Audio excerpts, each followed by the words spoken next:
राज्यातील आरोग्य सेवा अधिक तंत्रज्ञान स्नेही करण्यासाठी शासन प्रयत्नशील असून कॅशलेस पेट्रो कार्ड उपक्रम हा महत्त्वपूर्ण टप्पा ठरणार आहे। त्यामुळे 102 रुग्णवाहिका सेवांचं व्यवस्थापन अधिक सक्षम होईल असा विश्वास सार्वजनिक आरोग्य मंत्री प्रकाश आंबेडकर यांनी व्यक्त केला।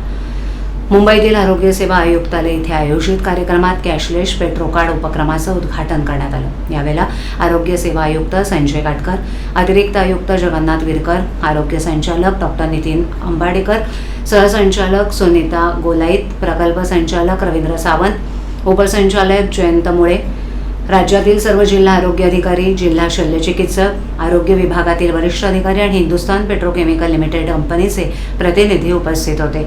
यावेळेला प्रकाश आंबेडकर म्हणाले की आरोग्य सेवा ही सर्वसामान्य नागरिकांसाठी जीवनदायी व्यवस्था आहे। या सेवांमध्ये तंत्रज्ञानाचा प्रभावी वापर करून विश्वासार्ह आणि पारदर्शक व्यवस्था उभारणं गरजेचं आहे। पेट्रो कार्ड सारख्या अभिनव उपक्रमामुळे रुग्णवाहिकांच्या इंधन खरेदी व्यवस्थापनासह आर्थिक पारदर्शकता येईल आणि कामकाजातील अनावश्यक विलंब कमी होईल। आर्थिक व्यवहार अधिक पारदर्शक होतील आणि संपूर्ण यंत्रणा अधिक उत्तरदायी बनेल। यापूर्वी 102 रुग्णवाहिकेची सेवा माता आणि सेवा बालकांसाठी मर्यादित वापरत होता, त्यापुढे 102 रुग्णवाहिका सर्व रुग्णांसाठी उपलब्ध करून द्यावी। ही सेवा अधिक प्रभावी सक्षम करून 108 रुग्णवाहिका पर्यायी व्यवस्था तयार करावी अशा सूचना आरोग्यमंत्र्यांनी दिल्या।